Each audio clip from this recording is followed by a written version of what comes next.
Open Your Eyes is brought to you by SMART, bringing people together, and the Belize Bank, our country, your bank.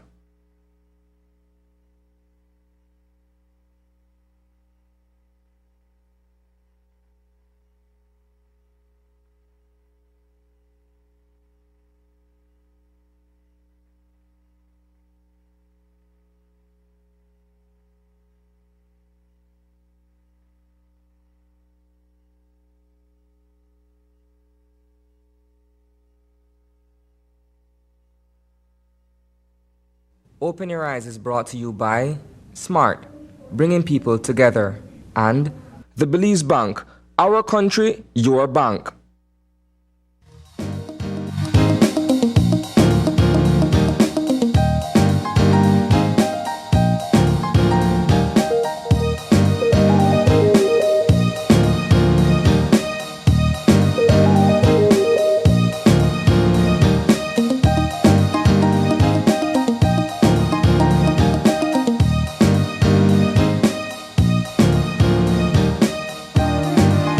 Good morning and welcome to Open Your Eyes. Start your morning right. I'm Sabrina Daly. And I'm Paul Lopez. And good morning, Paul. How are you doing this Thursday morning? I'm doing fine. It's quite a lovely Thursday morning outside, at least where the weather is concerned.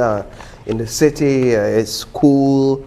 You get some nice breeze, bit of motivation to get up and start going, versus those days when it's just super hot and from early in the morning and you're sweating balls of sweat while you're getting ready, and nobody likes that. So I appreciate the cool, and it's a signal as well that we're getting closer to the season that we all love here in Belize. Maria carries a time of the year. I'll tell you though, when I was driving to work this morning, I saw the sun coming up and it was a big, bright orange, just rising very slowly. And I couldn't help but wonder, I wonder if it's going to get a bit warmer throughout the day today, but we will be following up on that from the folks at the Met Service. Aside from weather here in Belize, I know we have been monitoring several systems through the weather updates provided by the Met Service. We've also been following up on the situation in Florida.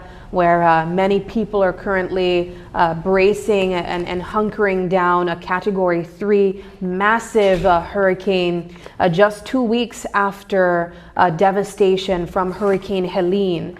Now, Paul, I don't even know if Belize would have been able to handle something like this. Just a couple days ago, we showcased what a Category 3 did, which was, I think it was Iris.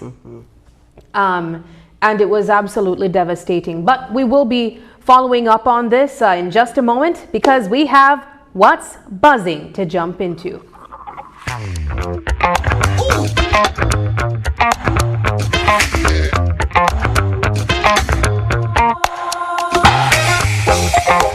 All right, so as we mentioned, Hurricane Milton made landfall as a Category 3 storm about 8:30 p.m. the time in Florida yesterday near Siesta Key. Now, this was one of those storms that we've been monitoring, as I mentioned, for the better part of earlier this week. We know that this hurricane grew to as high as or as strong as a Category 5 storm. But I think what really makes this storm so unique is the additional natural disasters that have come along with it. You know, we would be expecting intense winds, storm surges. I know that they were expecting storm surges of as high as 15 feet of water in certain parts of Florida. But we've also heard of many tornado storm watches as well. I saw videos online, Paul, on certain social media platforms of person literally watching a tornado being formed in a distance. Yeah, and so the information suggests that there have been a total of 130 tornado warnings over the course of 24 hours, which is historic for that area, or for Florida in particular, and 40 tornado reports, which is also a high number within 24 hours. But we have a video to show quite an alarming video of what these tornadoes Look at that, can do, its strength and its devastation. And this one formed earlier in the evening ahead of Hurricane Milton's landfall. Let's take a look at what we're seeing here and the sound as well of this video. Tornadoes coming into our newsroom now. As you heard our Fox Weather Center reporting a short time ago, Hurricane Milton is spawning these tornadoes all over Florida. At first, they were spurring warnings of tornadoes. Now we have confirmed sightings of them. Clewiston, Florida. That's basically, John, right between. It's the middle of Florida between Fort Myers and West Palm Beach.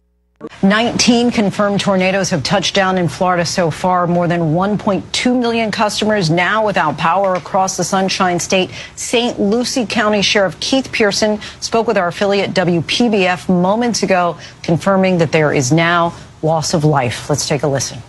Sheriff, tell us, where are we and what's happening? So we're in Spanish Lakes Country Club, which is in northern Fort Pierce, just to the east of Lakewood Park community. We felt the effects here at the Sheriff's Office, and unfortunately, we had multiple tornadoes touch down here in the Spanish Lakes community, and we have lost some life. Search and rescue teams are on their way. Our deputies are out here. The fire district is out here. We're going through the rubble. We're trying to provide recover anybody that we can, provide whatever help that we can. Governor DeSantis' office has reached out. The Florida Highway Patrol, National Guard sending search and rescue teams as well. Some of them just got here. You know, this is the beginning of the storm.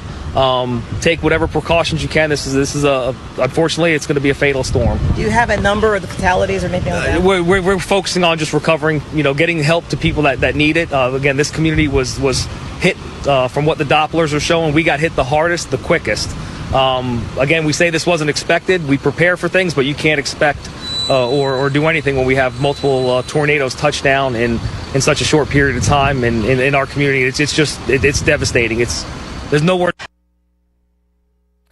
All right, there you have it. A bit of an update from one of the media stations in the United States talking about what the devastation looked like at that time. As we mentioned, there were several tornado watches and even more tornadoes that they would have expected, or I'd say up to 30 tornadoes that they would have expected. You saw videos of persons literally documenting what these storms look like in real time, and that's aside from Hurricane Milton.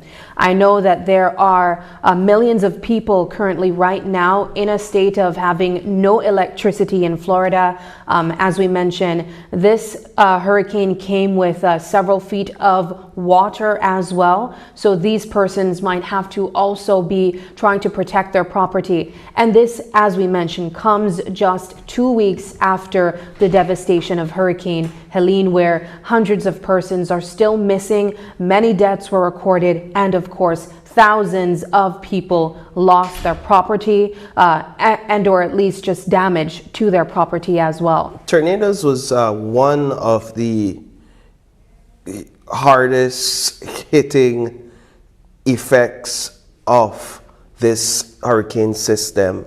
We also had storm surges, especially along the hardest hit areas on the west coast of Florida. So we're talking about the Siesta Key area, which was expected to get some 12 to 13 feet of storm surge. What's happening this morning is that everybody's waiting for the sun to rise to get a better idea of the damage that has been caused. We know that there have been deaths, unfortunately, to report. One was confirmed just by that report that we saw earlier. And unfortunately, the suspicions are that there are multiple more deaths to report. This morning, 3.1 million residents, Floridian, are without electricity. That's another issue. A lot of the roadways are blocked. Trees down, power lines down. I stayed up a good part of last night watching these storm chasers and these reporters out there covering this storm. And you know, a lot of people are making a bit of joke about the fact that, and it brings into perspective the type of work we do as well. But the fact that you'll hear the officials say, "Leave. If you stay here, you'll die."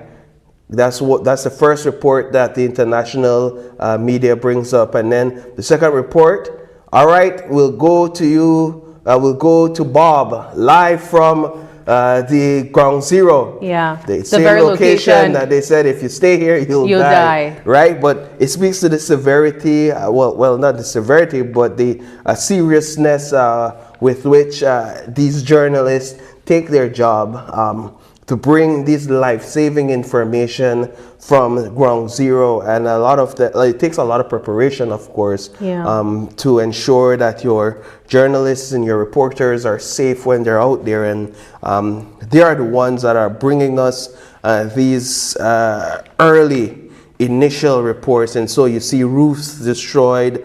It's quite unimaginable to think, at least for me that has never had this type of experience, what it's like to go home and realize your roof is entirely torn off. What it's like to go home and realize that everything in your house is flooded. And this is what the reality that a lot of people will meet when they return to their homes, those, of course, who evacuated these areas. And so this is some of the devastation that we're looking at. Early images coming out of Florida along the west coast this morning. Of course, that's the effects of storm surge there. So a lot of it is the effects of tornadoes as well. But there's one interesting story as well coming out of this. And this is the story of a man who goes by Lieutenant Dan, right? His real name reportedly is Joseph Malinowski. Okay. I hope I don't bite my tongue saying that. I will say it again. But he went viral on TikTok a few days back. Because he insisted on riding out Hurricane Milton in his sailboat. Yes. Now Lieutenant Dan is in the Tampa Bay area, one of the areas that initially was projected to receive some 13 feet storm surge. I don't know this morning the extent of the storm surge that they saw there, but he became quite popular and reporters started to come to him, and even city officials began to threaten him. You know what? If you don't move, we'll have to arrest you for your own safety. Yeah. But eventually they backed off because Lieutenant Dan said, you know what? God placed me here and God told me to be here. Well, the good news coming out this morning based on reports is that Lieutenant Dan survived the storm and he made it out alive. And I know even in Belize, a lot of people were praying for Lieutenant Dan that he would make it through the storm safely. Yeah. And he did. Yeah, it also takes me back, Lieutenant Dan's story takes me back to the very same coverage that we provided, sort of a flashback, as I mentioned, to Hurricane Iris, where they mentioned that the only persons that would have died in that hurricane that hit the southern part of Belize were individuals that were on a boat. Yeah, it took me to that as well. Yes. So when I saw Lieutenant Dan thinking that, you know, if this hurricane comes with water, I'm at the perfect spot, I'll be sailing through it. Yeah. I didn't necessarily think that that was the smartest idea. But to see how he hunkered down and he really had confidence in his boat. And when you think about it, this is that's probably his home, his only property that he has.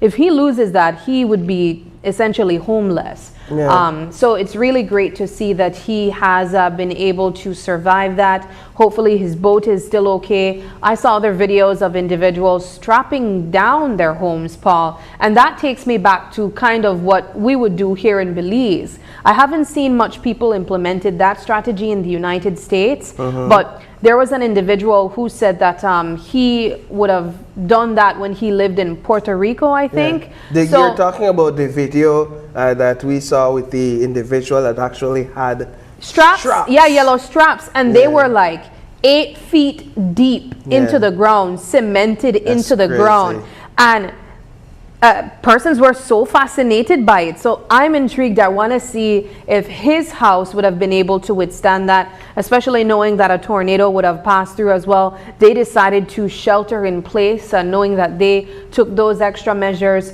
but I'm not sure if they would have been able to protect themselves from the water, because that's also an additional part of what would have come with this hurricane as well. It's a huge issue, a lot of rains. And that's the thing, it didn't only affect the west coast in terms of the storm surge and the winds, but you had rains passing over the entire Florida from in terms of the west coast track all the way over to the east coast track. And so this is That's the guy. Picture, yeah. This is a picture of the look at That's the steel in the human ingenuity at its best.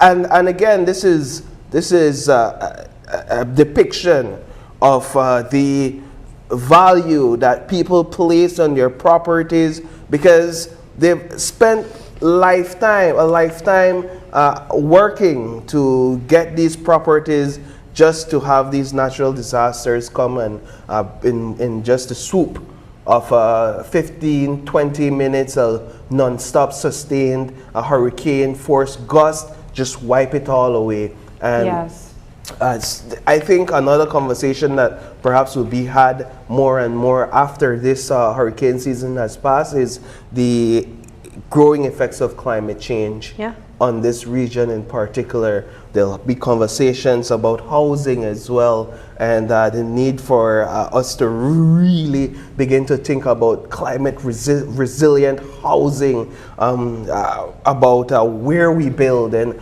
how we build and stuff like that. And so quite an interesting season hurricane season we're seeing playing out here. And just to note as well that the season is not over. It's not over, so we have to be on our guards. Even here in Belize, we have to stay alert because, again, I always say, yesterday for they, tomorrow for we. Yeah. Well, again, our thoughts and prayers are with Belizeans, especially living in Florida, who would have had to deal with the impacts of Hurricane Milton. Please, I know that a lot of these persons might not have electricity at this time, but if there's any way that you're able to get in contact with them, please check on them, ensure that they are okay. And if there's anything that you can do from this side as well, please also see that you can lend that support, because as Paul mentioned, tomorrow it might be us. Yeah. Moving into? Yeah, well, let's jump into a second conversation. Now this one, Paul, I think took a lot of people by surprise. For sure, the persons who would have discovered on the More Tomorrow Road that there were thousands of rubber tires blocking essentially their drive path. They wanted to know what was happening. Was it raining tires or something?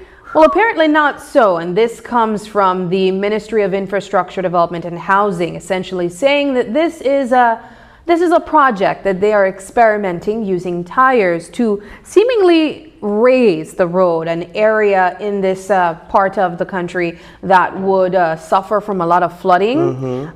We spoke to the chief engineer, Evandale Moody, who spoke about this sort of ingenuity that they are trying to implement to see how effective it would be in strengthening the road, but also raising it as well. Yeah, so this area has been an issue since the start of the rainy season because there have been reports earlier this year that teachers, critical workforce in that area, were unable to make it to school because the roads were flooded, there was huge potholes, and so they called on the ministry to jump in and do something about it. And I believed initially they resurfaced the road, and now this time around they're using tires to... I'm no engineer here, and a lot of it is technical, but to my understanding is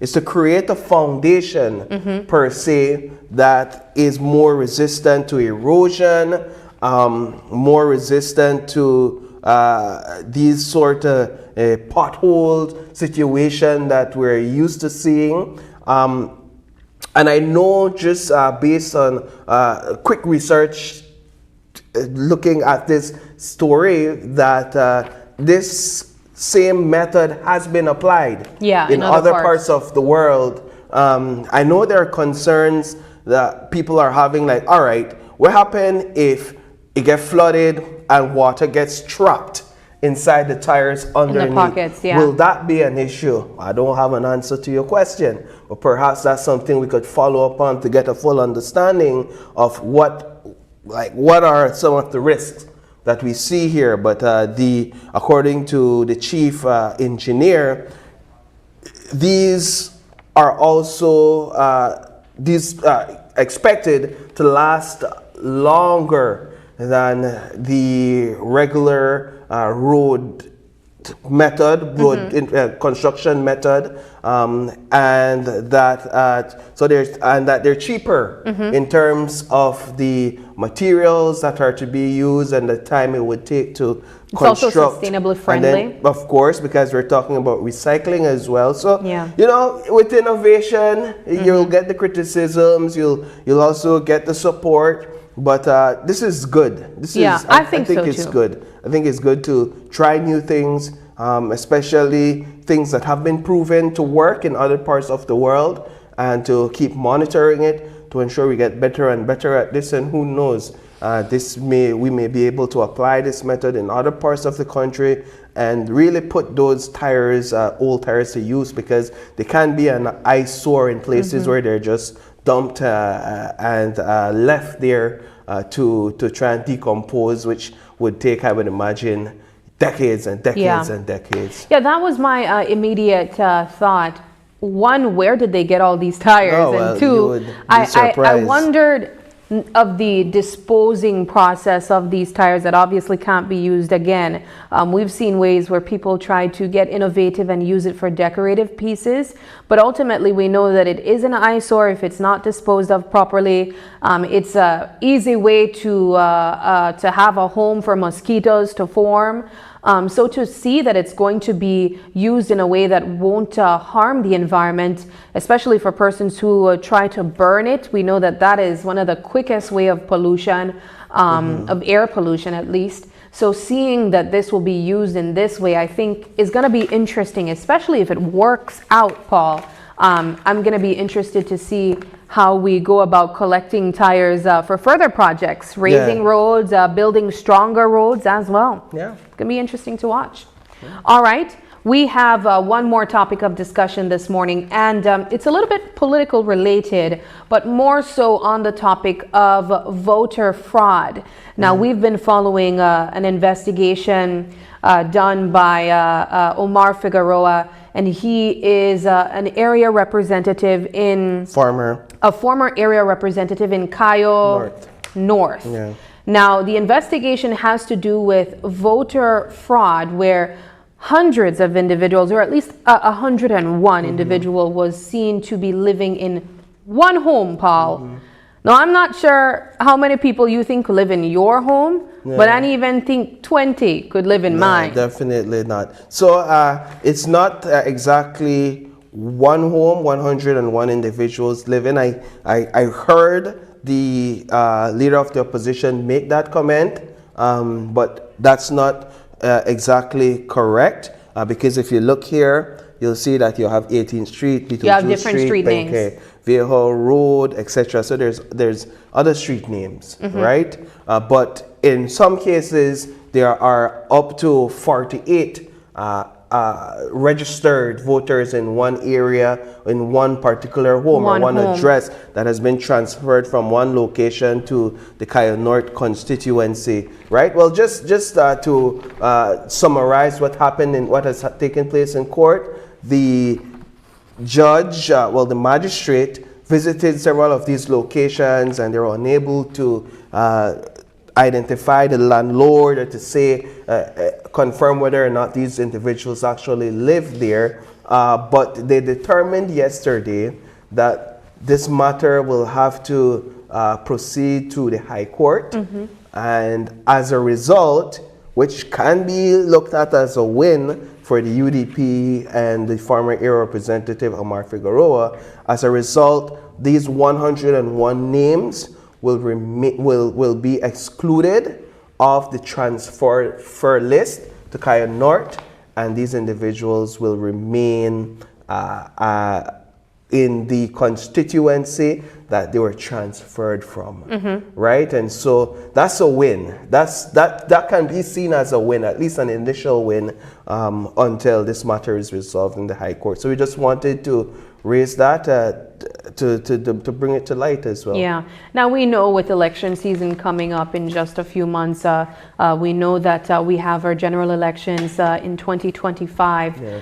This is something that people kind of look out for, to see persons transferring to different constituencies. You know, the question was posed to Omar Figueroa that, hey, this happens on both parties as well. And he responded by saying, granted, but we still have to do something to stop it when we see it taking place. Not because it's been done in the UDP as well as the PUP means that it's something that is acceptable. So I have to say kudos to him for pointing out this fraud.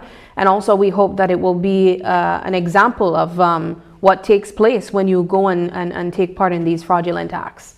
Yeah. But that does it for What's Buzzing this morning. If you have any comments on either of the topics that were mentioned, please let us know in the comments section. And if you have any suggestions of topics that we can discuss that are trending both online or on the news, let us know as well. We might just pick it up. Moving now into our weather update to learn what we can expect today from the folks at the Met Service.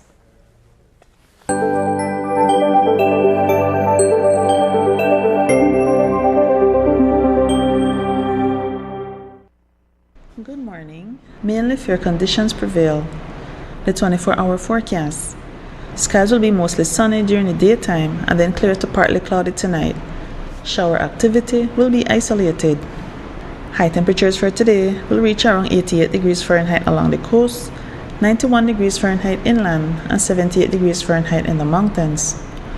Then for tonight, temperatures along the coast will reach around 78 degrees Fahrenheit, around 72 degrees Fahrenheit inland, and then 67 degrees Fahrenheit in the hills. Winds over the open sea will be from the west to northwest at 5 to 15 knots, and sea conditions will be moderate to rough. Hence, operators of small crafts are advised to exercise caution. Low tides occur at 10:12 this morning and then at 8:25 tonight. High tides at 5:02 this evening and then at 3:05 tomorrow morning. The moon will rise at 12:31 this afternoon and set at 11:42 tonight. And then sunset is at 5:33 this evening and sunrise at 5:45 tomorrow morning. The extended forecast. Mainly fair conditions with isolated showers or thunderstorms are expected for Thursday, and then activity will increase over offshore and some coastal areas on Thursday night. And now for a look at the tropics. At 3 a.m., Hurricane Leslie was located near latitude 22.9 north and longitude 49.8 west, or about 2,740 miles west-southwest of the Azores. Leslie was moving to the northwest at 6 miles per hour with maximum sustained winds of 105 miles per hour. Then, at 6 a.m., Hurricane Milton was located near latitude 28.9 north and longitude 79.5 west, or about 75 miles east-northeast of Cape Canaveral, Florida. Milton was moving to the east-northeast at 18 miles per hour with maximum sustained winds of 85 miles per hour. And this has been this morning's weather report from the National Meteorological Service. All right, there you have it, the update from the folks at the Met Service. Moving now into our show lineup, we have 4 conversations to look forward to this segment. This morning, in our first segment, we'll be talking about Belize's first nursing oncology conference. And in our second segment, we'll be talking about the Taiwan Expo. What day is it? It's the 10th. So the Yes. Taiwan Expo begins today. Ah, and we'll nice. be talking about that. And in our third conversation, we'll be talking about the effective workplace communication and emotional intelligence in the workplace workshop. And then in the final segment, it's all about the Belize Film Festival. Nice. All right, well, we got to take our first break, but when we come back, we'll be talking about Belize's first oncology conference. Stay with us. We'll be right back.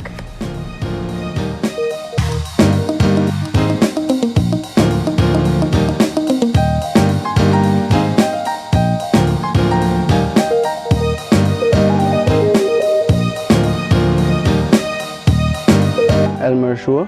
Ay join jik ahelak se kopal tree lodge. Keronik ahelan ay lain se kopal. Kakui bartending kakui an keronik mano lain. Lain ni usara Belize Bank mobile app. Hanak na usara uta ana ATM. Utin card. Ara okay balbas changkiron sa usara ut kolore na notification chira phone na mensajes. Ara uta kina kolore. Tak kala harup chitumin sa usara. Ut ara uta naw nak se chabilo wang gatumin.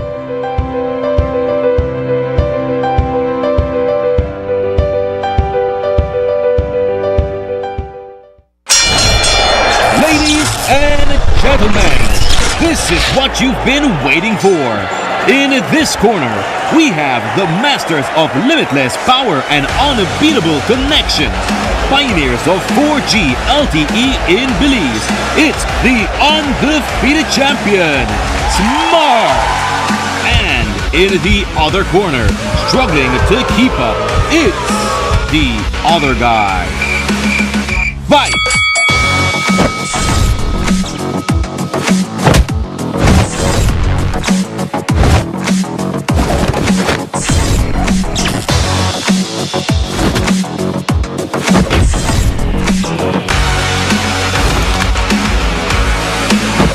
Getting blow after blow from a plan with the other guys? It's time to tap out and join the winning postpaid plan provider. Smart's postpaid plans are a total knockout to the competition, and they have once again powered up their postpaid plans. Sign up for one of Smart's boosted postpaid power plans today and experience the victory of superior service. Smart, bringing people together.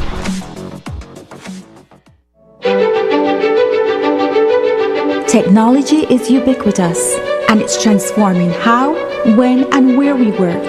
Fulltech Systems is placing award-winning devices in the hands of information workers, allowing them to work without compromise in a world without wires, to innovate, create, and to maximize productivity anytime, anywhere, satisfying the needs of the desk-centric remote and field worker and every other worker in between.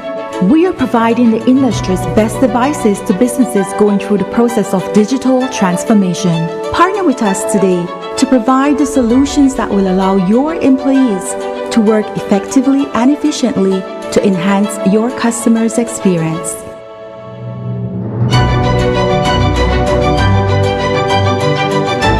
Fulltech Systems, your technology center, where you'll come for the price but stay for the service.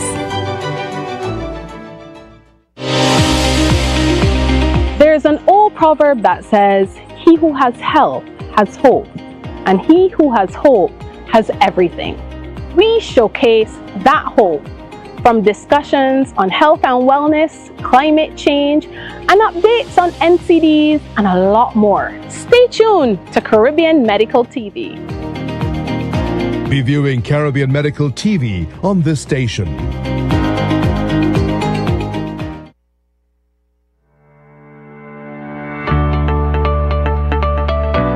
Take control with My Social Security, your secure online account to manage all your social security information. To create a My Social Security account, you must be 14 years or older and have a valid email address. Visit the My Social Security self-service portal at ssbportal.org.bz.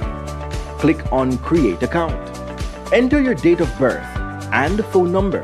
Next, verify your email address to continue. To verify, simply enter your email address and click the Send Verification button. Enter the verification code sent to your email inbox to proceed. Next, create a password that meets the requirements. Enter the name and select the reason for your account. Then click Create. Your My Social Security account was successfully created. Your information security is our priority. If you have a social security number, click Link My SSN to link your social security number to your account and activate using the steps in your confirmation email. If you do not have a social security number, click Register with SSB. You are now ready to truly experience social security at your fingertips.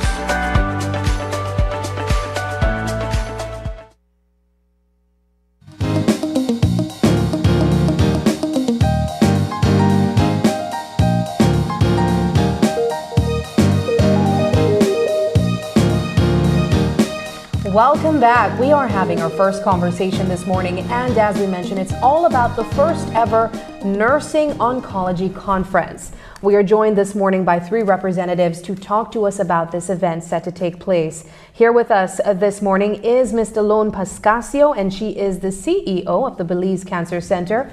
Well, familiar face, but I have to say this is the first time I am meeting her in person. So very nice to have you here with us this morning, Ms. Pascasio. Very nice to be here. But also joining us is Mavis Nunez, and she is a hospice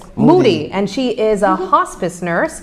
And with them this morning as well is Dr. Nicholas Lino, and he is the keynote speaker for this conference as well. Guys, thank you so much for joining us. And welcome. Thank you. I always look forward to having conversations around oncology and the work that is being done here in Belize, because whenever we are recognizing any particular cancer awareness, I know breast cancer here in Belize is one of the most popular, but there are very much many other types of cancers that persons in Belize still fight. But having an oncology conference, to me, promises a bit more support that is needed. Is this something that we can expect from a conference of this nature, Ms. Pascasio? Most definitely. We recognize that we are having an increased number of cancer patients tumbling into our healthcare system. we also recognize that we have an insufficient amount of nurses who feel comfortable and confident to take care of these patients. The families and the patients depend on the staff, the clinical staff, to make sure that when they get into difficulty because of their cancer diagnosis, that there will be at least someone out there that could handle some of the complex issues that they bring to the healthcare system. Most patients don't come to the hospital because they want to play. They come because they've lost their compensatory mechanism and they need someone to help them to get through this episode of illness. The conference, intent of the conference is to build that level of skill so that in the future, not only are we going to concentrate our efforts in preventing cancer, but we are hopefully going to be able to better support the patient and the family through the cancer treatment journey and hopefully increase our survivorship. So how will a conference like this accomplish that? Essentially by sharing information, by looking at best practice, by engaging nurses across the country in dialogue, by exchanging information with some of our international experts, and hopefully by taking away from here and embedding into their daily practice those things that we talk about during these next 2 days. So, Ms. Moody, let's talk a bit about your involvement in the conference and where your role falls into play. Surely. So I'm a hospice nurse in New York, and the goal for hospice care is compassionate care, to treat the patient with respect and dignity, and to provide care in terms of symptom management, primarily pain management. Because at the end of the day, pain is what the patient says pain is. So we cannot say, oh, well, I just gave you medication. We have to constantly medicate the patient until we see that they're very comfortable. What is hospice care for those who may not be familiar? So hospice care is actually end-of-life care, and that is for patients who have a poor prognosis. And the doctors would say, well, probably you have 6 months to live. 6 minutes? 6 months. Okay, yes, all right. Well, I always say leave it in God's hands. Yeah. But then that's the category that they go by. And hospice is by choice. So the patients and their families, they are the ones that sign into hospice if they so desire. And what's some of the greater challenges that comes with this field of work? Yes, well, emotionally, it can be very emotionally straining for one to work in a hospice unit. But at the end of the day, you want to see that the patient is very comfortable and die in peace and dignity. So being there and looking at the patient as your own family member, and you want to see them as comfortable as possible, ensuring that you provide the best care for them with compassion and being non-judgmental in terms of when they say, I have pain, they might just say, I have pain 5 minutes ago or 30 minutes ago. Your role then is to ensure to be a patient advocate and ensure that you inform the doctor that, maybe we need to increase the patient's medication, or we need to change the medication or add something else. So that's one of the positive side of it, but it can be very emotionally draining for one to be working in a hospice unit. I can absolutely imagine that. But I think one of the things that I'd be curious about is to know, do we have many hospice nurses here in Belize in particular? No, most of this care is done by the family in home. And often they're very unprepared for this process of death. I know that there's a palliative care organization here in Belize City, and it has provided education to certain individuals in the districts. But it really needs to be anchored so that it provides, because cancer patients are everywhere.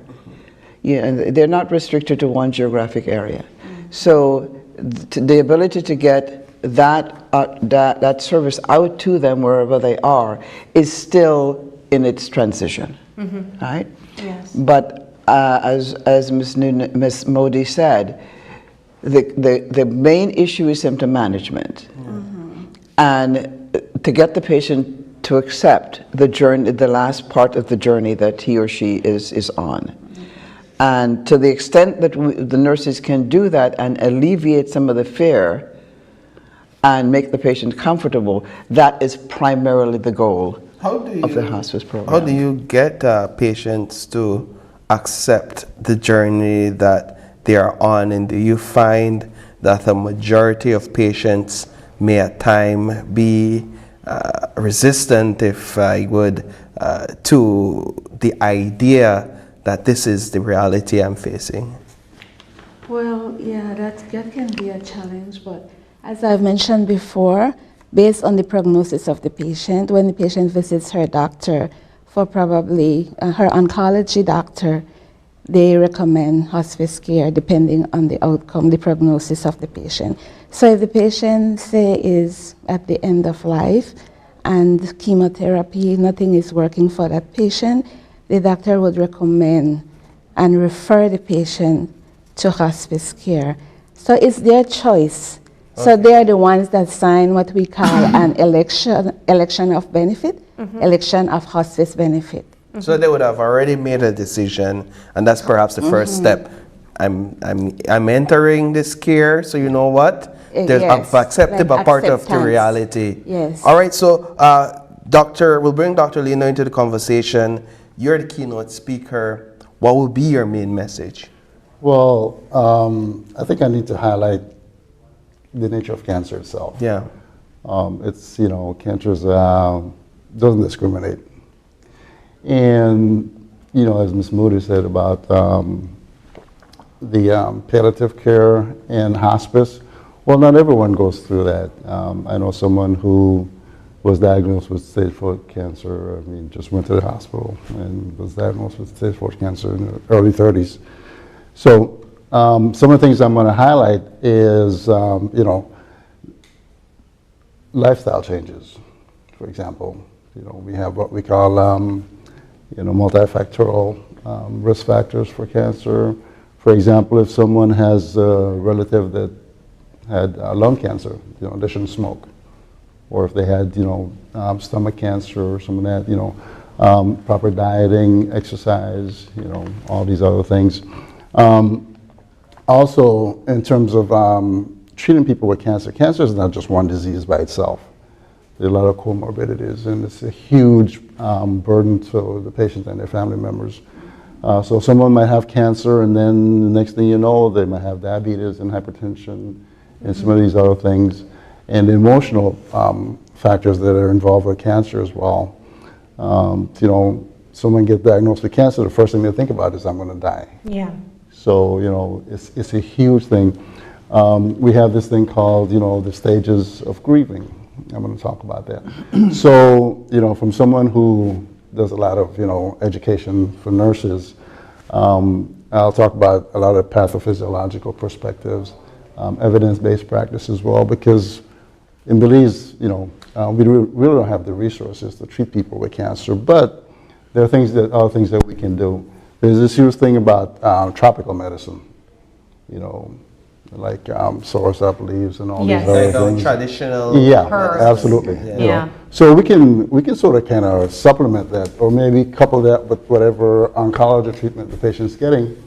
And research has shown, there's a lot of evidence that if the person accepts what they're going through, because the emotions, it helps your mental status plays a huge role in the function of the immune system. But if the person can take their herbs, or maybe whatever it is that they choose, they're going to be more compliant with whatever it is that the doctor orders for them to try to sort of kind of fight or beat this cancer. It's not really, people say you fight cancer, you don't really fight it, it's something that you learn to live with, you accept. My mom died a couple months ago from cancer. She was in her 80s, like 88. But it's the same process. Yeah. You know, the only difference is that as you get older, you know, the body becomes debilitated a little faster because, you know, your physical makeup changes. However, cancer is cancer, and some people don't accept it, some do, but the emotional aspect is huge. You know, we talk about, you know, family members, and we have to think about people who don't have families. Yeah, absolutely, and condolences on the loss of your mother. Dr. Lino, one of the things that I think viewers would be appreciative to know is, one, that you are Belizean, and you are a nurse doctor. So I think what I wanted to underscore was your interest in being a part of this conference, which is the first of its kind in the first place here in Belize. Of course, you have knowledge of the works of oncology, but why did you feel the need to contribute to Belize in this way? Well, you know, thanks to Ms. Pascasio. I come to Belize a lot. I'm from Dangriga. You know, love my country, of course. And I've always tried to have some active role in the, you know, medical. And also, you know, I've offered to guest teach it, be a guest lecturer at the UB. Hopefully they'll take me up at it, you know, at some point. But I have a sister who, she decided to retire at age 50, so she lives down in Dangriga. And she suggested that I talk to Ms. Pascasio. Well, they know each other. And so the rest is history. She invited me to the conference, and I came, you know, I mean, I couldn't turn it down. Actually, when she told me about it, I told my mom about it. And, you know, she said, oh, I'm proud of you. But I wish I could go back and talk to my mom now. But of course, you know, unfortunately, she's not around anymore. But, you know, I carry her with me. And this is something that, you know, is very close to me. And so I want to be able to impart some useful, you know, information, and hopefully that here in Belize, people don't continue to languish from cancer. Yeah.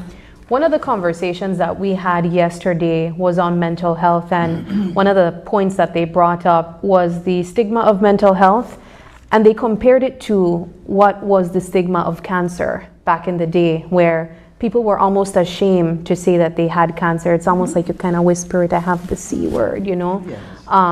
Do we still observe that as something that takes place here in Belize? Are there still fair in sharing that someone might be diagnosed with cancer? Or is it a bit more liberating to associate the fight with it? I wish I could tell you that that is no longer an issue, but it is. More so in certain populations than in others. And that contributes significantly to the late diagnosis of cancer, and therefore the late treatment and the reduction in survival rate. And they're right. It's many individuals will say, well, I don't want anybody to know. But because it has an economic impact on them, it has a social impact on them, and and they have to face the reality that this is a journey that is going to interrupt their current lifestyle. So many individuals don't necessarily want to share that. It's if they're outside the country, then it's easier for them to share it with the provider outside the country.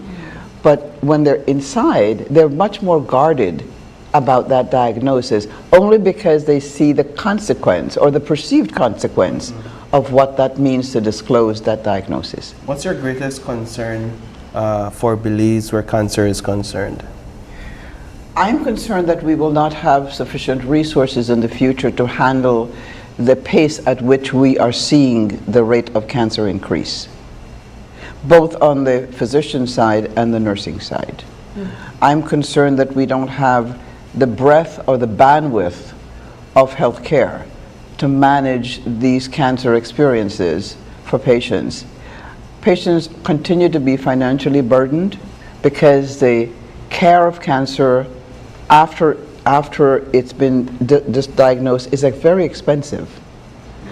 And to the extent that the healthcare can begin to look at changing its infrastructure to support those individuals who are currently unable to afford this care and make this care affordable in the country, that would probably be the best vision for cancer care in Belize.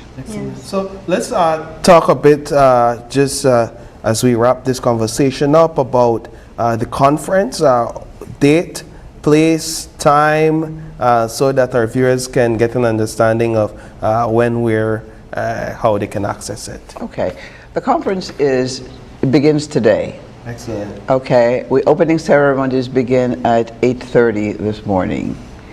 The clinical sessions begin after 10 o'clock, after we have a morning break. It's a 2-day conference, and we have a number of sessions essentially aimed at sharing information and engaging our audience in dialogue. We will have some very specific sessions on procedures, and then for instance, we're going to be talking about complications to chemotherapy. We're going to be talking about the effects of radiation, and then we have some more what I call conceptual discussions, about advocacy, about the rights of patients, about the decisions, how nurses help patients to make decisions about where on their journey they should intervene. Okay, and the responsibility of nurses. This is really about, it was built for nurses by nurses. I get it. And the reason for that is because nurses spend more time with patients, and patients are apt to ask nurses more questions about things that are perplexing to them. Yes. Right?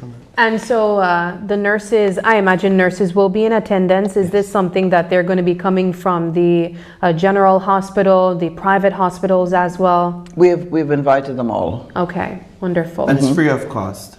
No, there's a cost. There's a cost. The conference is 2 days. It's $50 a day. Okay. And if they attend for the 2 days, then it's $75. Nice. Right? Wonderful. I like it. Yeah. Well, as we wrap up this segment, I'll give you guys a final opportunity to share some last words with our viewers. We can begin with you, Ms. Moody. Sure. So in terms of hospice care, it's very important that nurses become aware of hospice care. Compassionate care, pain and other symptom management is important for the patient. And training of nurses for hospice care is also very important. So that's what I want to. I just want to thank our sponsors. The Ministry of Health, Sagicor, the Belize, the Nursing and Midwife Council, the Belize Cancer Center, Bradley's, and Brody's Pharmaceutical. They've been really great in supporting us.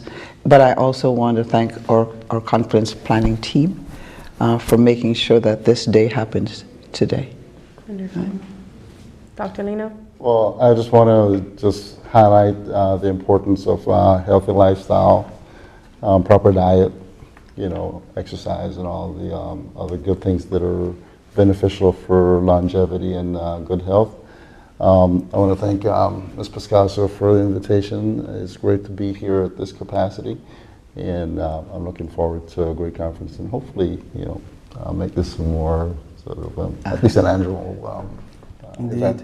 Yes, wonderful. We'd love to have you here more often, Thank you. Especially contributing in this capacity. Nice. Wonderful. Well, we wish you guys all the best, and we look forward to having you guys back here again. Thank you very much. Thank you. It's been great.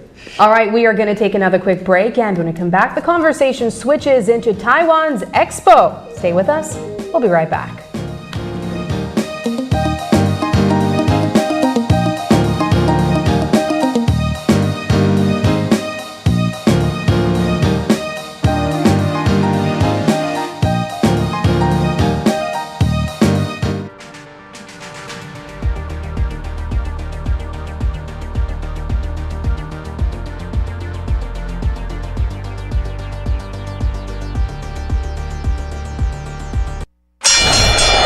Ladies and gentlemen, this is what you've been waiting for.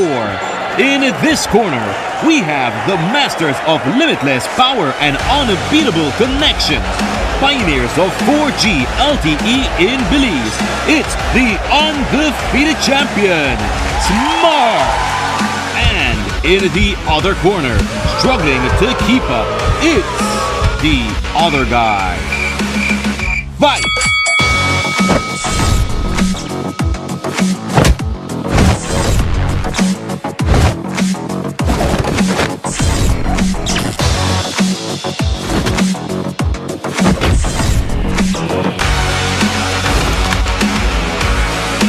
Tired of getting blow after blow from a plan with the other guys? It's time to tap out and join the winning postpaid plan provider. Smart's postpaid plans are a total knockout to the competition, and they have once again powered up their postpaid plans. Sign up for one of Smart's boosted postpaid power plans today and experience the victory of superior service. Smart, bringing people together. My name is Hermine Vega. El Patio Grill has been using Belize Bank for over 25 years. We only use Belize Bank at our restaurant. That's why we were able to win this trip to Europe. I had never been to Europe. We found out it was Madrid and we were excited and we went to this football match. The teams reached before the game and everybody was just outside, you know. You can't explain, the noise just roared like 3 blocks down the street, but when you got in there and you saw 70,000 people in there, that was amazing. I couldn't believe it was happening. I had to pinch myself to make sure it was real, you know, because it's a one-in-a-lifetime experience, I'd say. My lucky plus one was my son. He's 18 years old, so he was really excited and he enjoyed it as well.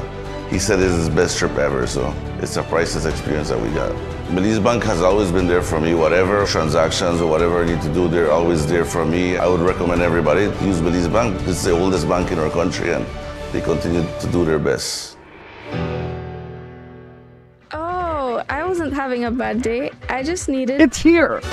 The biggest sale of the year. Get ready to find your happy place at Builders Hardware with our happy sale from October 15th to December 31st. Whether you're a professional contractor or a DIY enthusiast sprucing up your home, we got unbeatable prices that will put a big smile on your face. Now is the perfect time to give your wall a fresh look. Get 20% off paint and a whopping 25% off paint supplies. But wait, there's more. From our stylish light fixtures to fans and AC, we got everything you need to elevate your space. Now at 25% off. And for the finishing touch, check out our wide selection of tiles, where you will surely find the tile to match your style, all at 25% off. Plus, with 30 to 50% off selected items, you will find what you need at a price that will surely make your pocket smile. We also sell sand and gravel, blocks, roofing, and so much more. Yes, you can get all your materials from construction start to finish right here at Builders Hardware. Don't miss out on our happy deals. Tell your friends, tell your family. Come visit us, save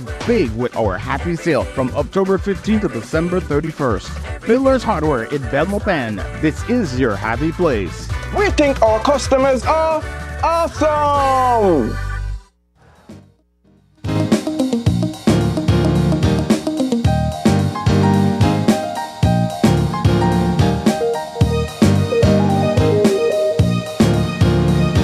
Welcome back to our Open Your Eyes Thursday morning show. This is our second conversation for this morning, and it's all about the Taiwan Expo, which actually begins today. And we have joining us on set Miss Goldie Lee, and she's a Taitra representative, as well as Mr. Josh Su, and he's a Kimco representative. And then we have none other than Mr. Chad Dietrich, who's a corporate sales manager over at Caribbean Motors. Good morning. Good morning. Morning, guys. It's a pleasure to have you all, especially our friends all the way from Taiwan. You too, Mr. Dietrich, but you're a more common face in Belize, right? That's right. But maybe we could start with you, Mr. Dietrich, to talk a bit about, I know that this event will take place at the Caribbean Motors facility here in Belize City. I believe it's been the home of the event for some time. Yeah, so I'm trying to remember, is this year 4 maybe? I think after the pandemic, it would be the third. Okay. Yeah, the third. Yes, and it's an event we love to have in our showroom. They've transformed it this year, the entire showroom. These guys have been working for about 3 weeks, big setups. They just transform our showroom into an awesome trade show exhibit. So we always look forward to this event. This is one of my favorite events that get hosted of many in our showroom for the year. So yeah, excited to have our Taiwanese friends back again. Yeah, and I'm happy to hear that you all are glad to host them. I want to jump over to Miss Goldie Lee to talk a bit about Taitra. What it is that you all do and how long have you been coming to Belize? Well, perhaps what your operation looks like in Belize, if you have any at all. Taitra, the whole name is Taiwan External Trade Development Council, and it is a team of 1,300 specialists and 60 branches overwide and 5 local offices in island.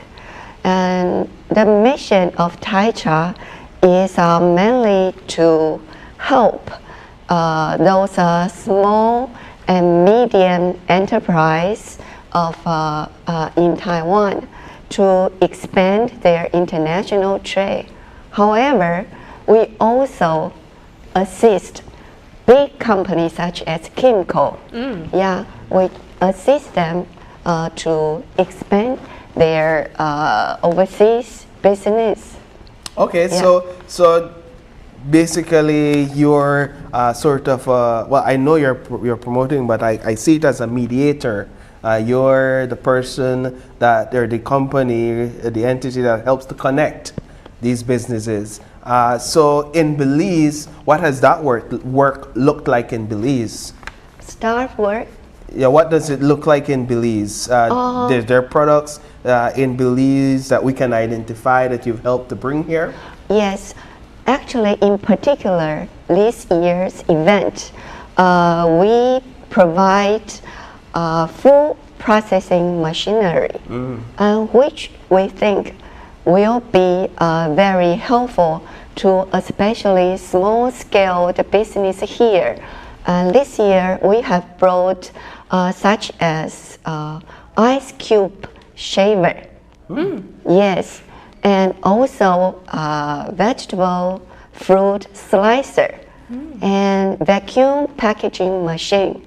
And they are small, concise, but easy to operate. And we hope that this will really give a good choice for business, especially small business here. They can operate their business more smoothly, especially for food processing. Yeah, sounds like it could increase your efficiency in your production line as well as your effectiveness. I want to jump over now to Mr. Su. Just talk a bit about what Kimco is, and I see that Mr. Dietrich is rocking your merch as well. That's right. So it seems as if there's a relationship here. Let's talk a bit about what Kimco does. Yes, I want to introduce Kimco first because we have been manufacturing like scooters, motorcycles, ATV, quads, and utility vehicles, also mobility scooters for 60 years. You do this in Taiwan? We have different plants like in Taiwan, China, and also in Vietnam. And we have different sales companies like in Kimco Luxembourg, Kimco USA, and other big countries that we have set up some subsidiaries there. So we are trying to expand the market in the world by attending such like a Taiwan Expo introduced by Ms. Golden Lee, and also we are hoping that in this year is 60 years of our foundation, so we are celebrating this, and it's also a very good opportunity that we attend here this time to see the results that we have last time with the cooperation with Chad. So it turns out, yes, please. Yes, I was going to say congratulations to you guys for having 60 years of service. Thank you. And with being present at this expo, I'm certain that there are opportunities for Caribbean Motors to perhaps bring this line here to Belize. Is that what we're looking at here? Because, Chad, I'm not sure why you'd be wearing the shirt, Give Your Heart or Win My Heart, Yes. if they haven't won over your heart. Absolutely. So normally I'd be wearing a Caribbean Motors shirt, but Yes. I'm rocking the Kimco today. And I think it goes back to the whole thrust of the expo, and that is to expose Belize to the products and services available through Taiwan. And it was very interesting last year, leading up to the expo, I had an email from a Kimco representative. And we were very familiar with the brand. It's a very good quality motorcycle. There has been some cycles come in before. And the email said, hey, we're from Taiwan, we represent Kimco, and we're coming to this expo. Is your office close? We've researched your company, we'd like to deal with you. And I said, well, it's actually being hosted in You'd be surprised how close it is. my office overlooks the trade show, so please let's talk. And through the experience working together with Kimco last year, we assisted in bringing some ATVs and UTVs in for them from their Guatemala dealer. So it was not only seeing a great product, but working with some great people. And for us, those are both important. We want a quality product to sell here in Belize, but it's also having that relationship and knowing these people really want to work together. And so that was solidified last year. We just brought in our first container of Kimco cycles just a few weeks ago. So the expo and Kimco being here is kind of almost a Belize product launch for Kimco and Caribbean Tire, Caribbean Motors. So it's exciting. They've also brought in a couple other exciting models that we don't have in stock yet, but they brought some demo models for us. We're going to have some test drives as well. So it's going to be exciting, that's for sure. What's attractive about these products from a Belizean perspective? Number one, quality. So Taiwanese, I think if I think of anything about the Taiwanese products of any product, they're a very high quality product. I was talking to one of our staff members that had just recently just since we brought them in, bought one of the Kimco cycles. And his kids were riding on the back with him and they said, Daddy, man, this bike is so smooth and quiet. And I think that comes with quality, but how smooth and quiet the cycle is, I think really stands out. Excellent. Well, I have to say, this is an exciting event. I particularly want to go back to Taitra to see how this organization or entity, as Paul mentioned, essentially has bridged the gap between business opportunities here in Belize and connecting it to products or services from Taiwan. Is this something that we can potentially expect more of? Yes.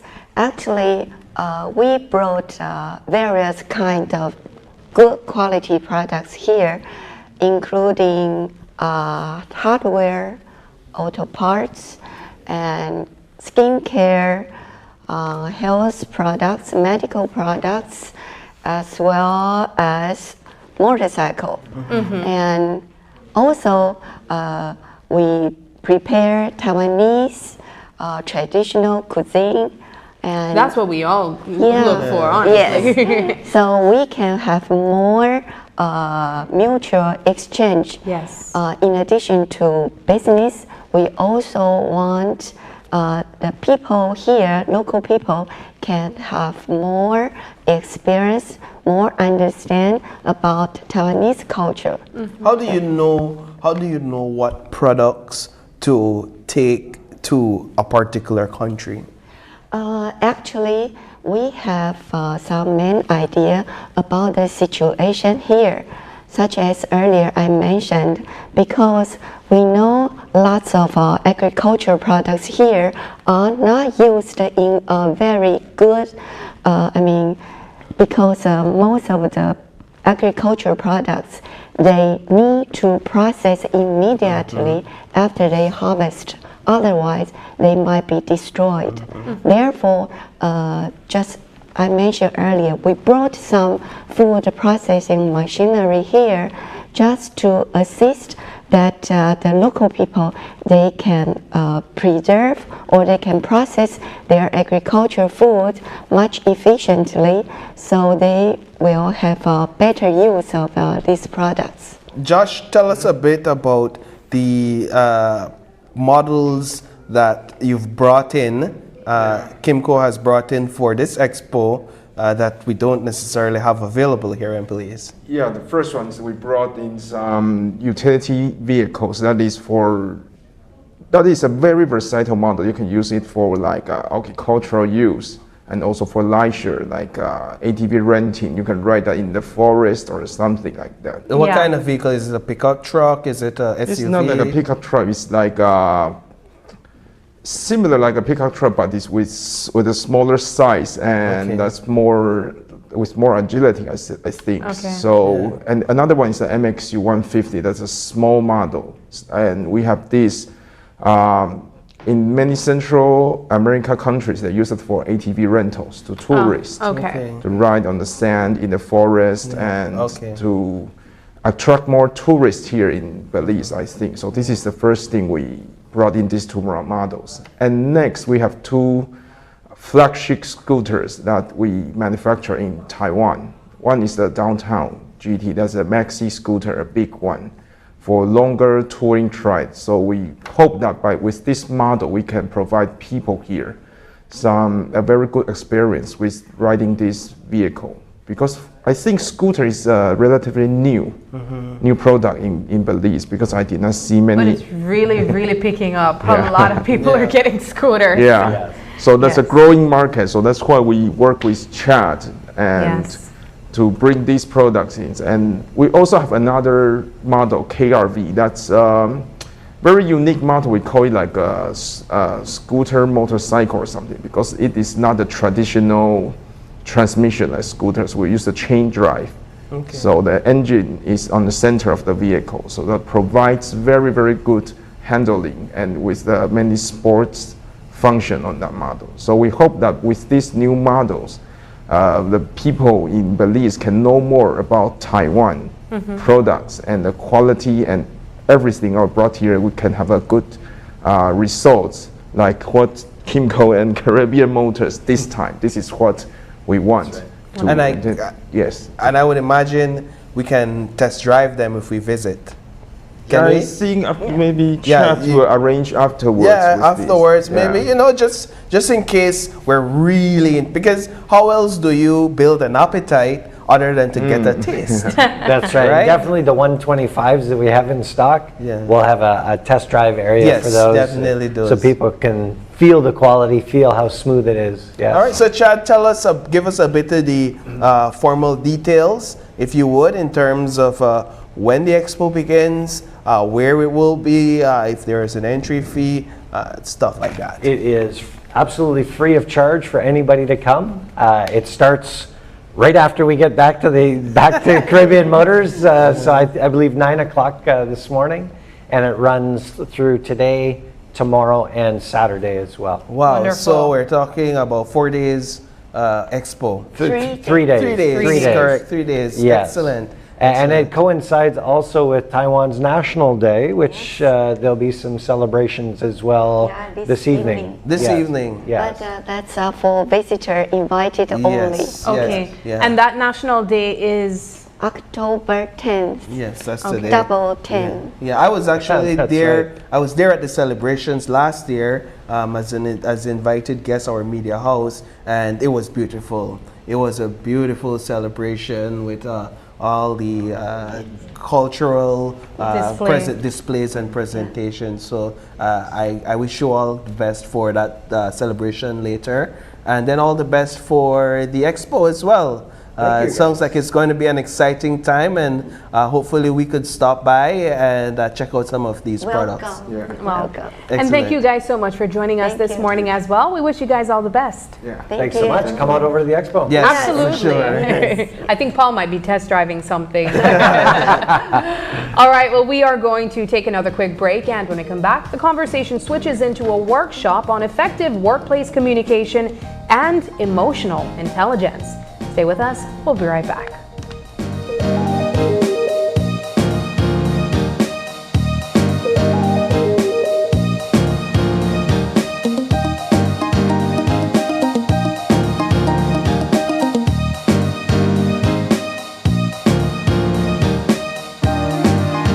Ladies and gentlemen, this is what you've been waiting for. In this corner, we have the masters of limitless power and unbeatable connections.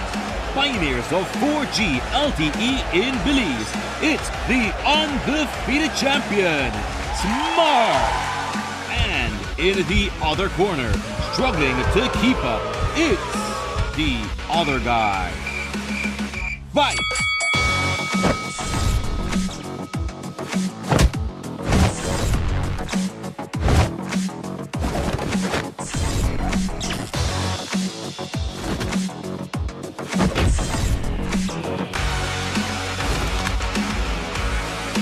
Tired of getting blow after blow from a plan with the other guys? It's time to tap out and join the winning postpaid plan provider. Smart's postpaid plans are a total knockout to the competition, and they have once again powered up their postpaid plans. Sign up for one of Smart's boosted postpaid power plans today and experience the victory of superior service. Smart, bringing people together. Remember, not all light bulbs are created equal.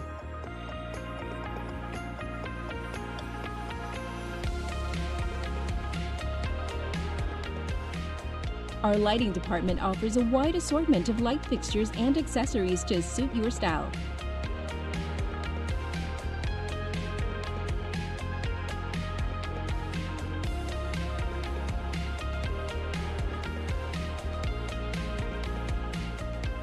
So stop in today and get the right illumination for your homecation. And don't forget your B-Box when you make a purchase. Benny's, quality and savings. Unwrap the joy of crystal clear picture and sound from Aiwa, the brand that offers you affordability and exceptional quality. Aiwa has a wide range of exceptional products to choose from, such as TVs, speakers, headphones, home appliances, and much more at affordable prices that won't break the bank. Enhance your audio-visual entertainment experience with Aiwa, and for your convenience, parts are readily available in country for hassle-free maintenance. You can find Aiwa products at your local electronics store countrywide. Choose Aiwa, the best in home entertainment and household appliances.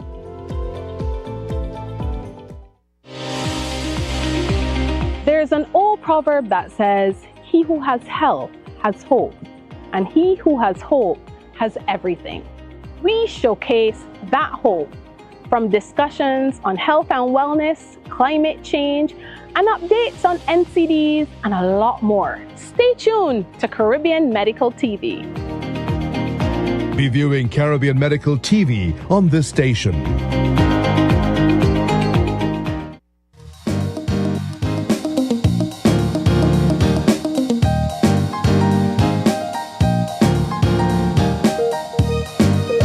Welcome back. We're jumping into our third conversation this morning, and it's all about effective workplace communication and emotional intelligence in the workplace. We have here with us this morning the managing director of Besilar, and we have here with us Charlotte Neal to talk to us about it. Good morning and welcome. Good morning, Sabrina. Good morning, Paul. Good morning, everyone. Thank you so much for having me this morning. Now, this is a very interesting conversation. Just earlier this week, we were talking about mental health in the workplace. And you know the direction of where that conversation would have gone. But now looking at emotional intelligence and effective workplace communication, I think that's one of those topics that no matter how many training you do, it's going to be like one of those muscles that you have to continuously work on. Yeah. Would you say that? Most definitely. Emotional intelligence, communication, I've found it's a lifelong journey. Yes. There is no quick fix to that. There's not a workshop that just does just that. So you are so right in saying that. Right. Well, let's talk about the importance then of recognizing why we should build on effective workplace communication first, and then how that ties into emotional intelligence. Okay, wonderful. So we are, first of all, the Belize Institute for Service Excellence, Leadership and Research, and we've been in existence for a little over 5 years, and our vision is for inspired people who are serving with passion and excellence. Mm-hmm.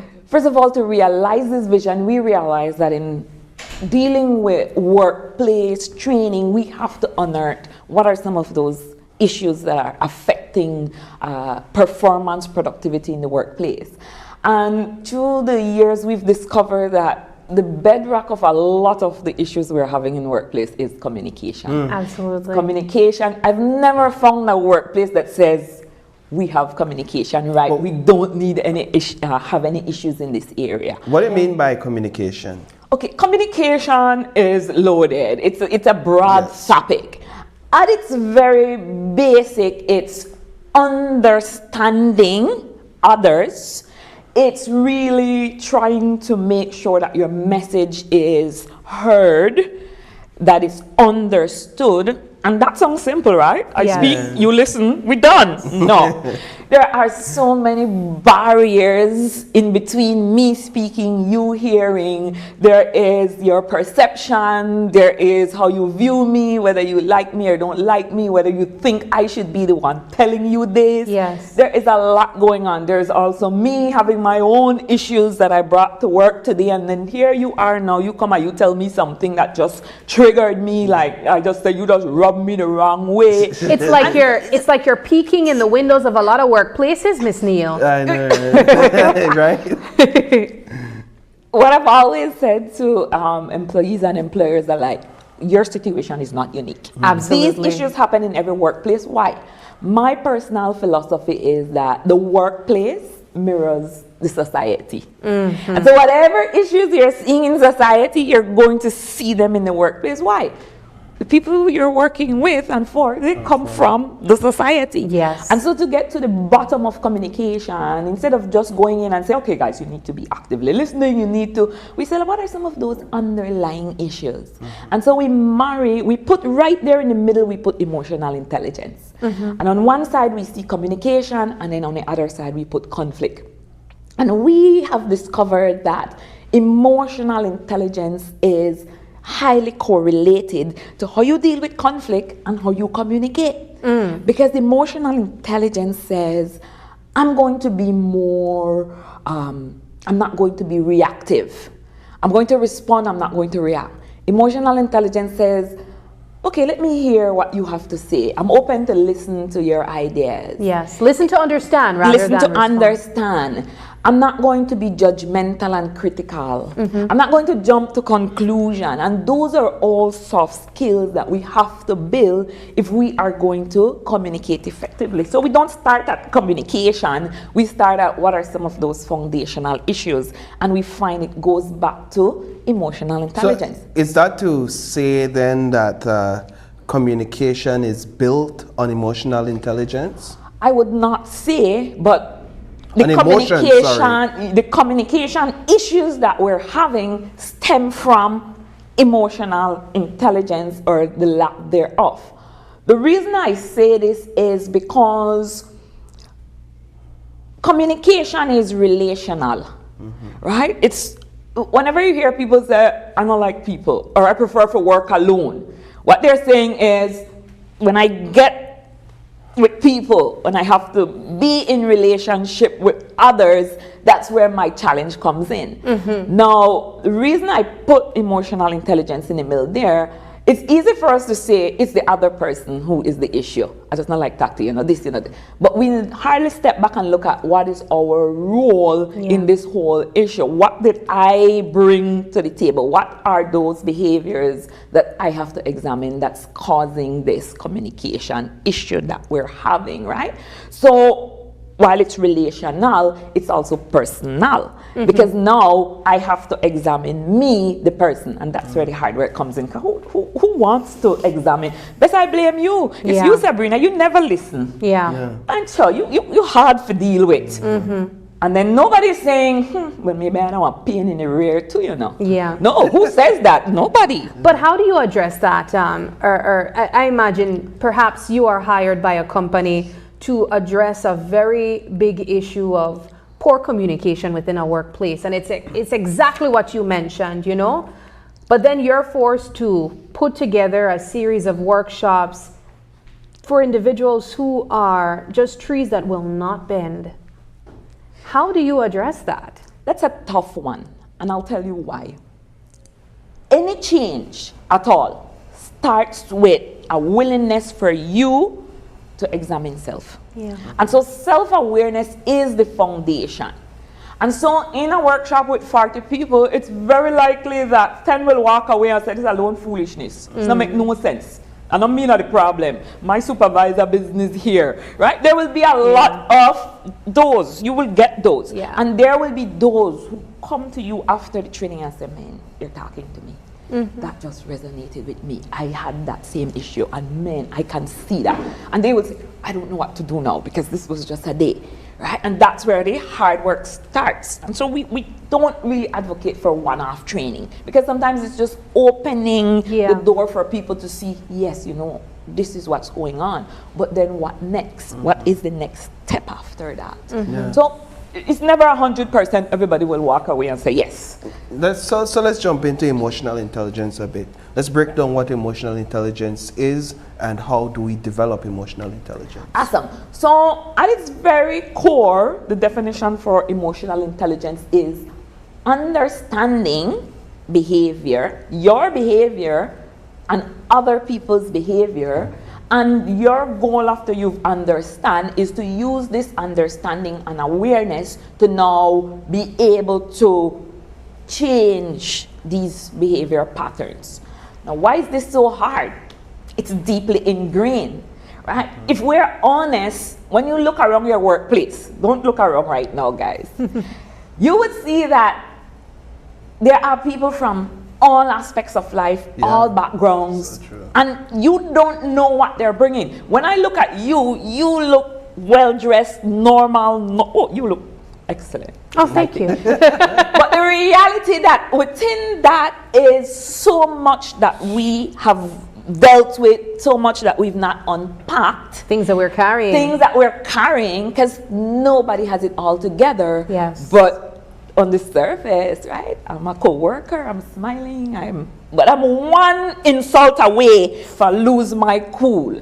I'm a supervisor, and because I'm a supervisor, I'm expected to, you know, be demure and all of that. But it's not what's happening. So these triggers at the very end of the day is what really causes these issues. But who does the unpacking?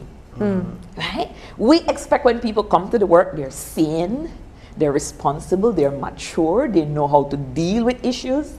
Not quite so. And this is what we're finding in a lot of our workspaces, right? And this is where the hard work comes in, because you have to examine, unpack, and then you have to start doing the work. Now, Ms. Neal, if this is not addressed, how does this affect the productivity of a workplace? All right, so what are the signs of low emotional intelligence in workplaces? Lots of conflict. People who don't listen. People who don't care about how their behavior affects other people. And we hear it all the time. People say, that's how I stand. Well, it's just how I stand. I mean that.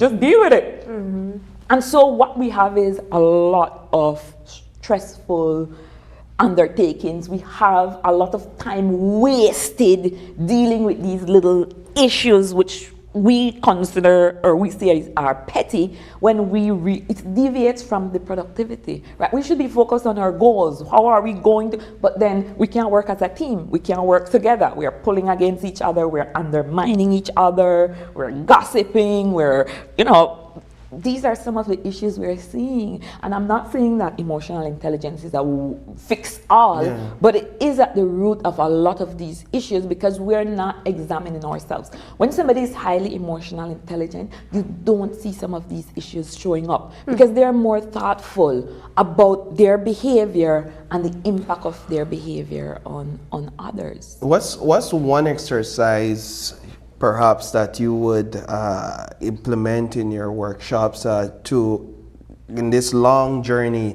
of emotional intelligence development to kind of start that process? What's one exercise? Okay, so the first thing you want to do is start with the self-awareness. The 4 quadrants, the first one is self-awareness.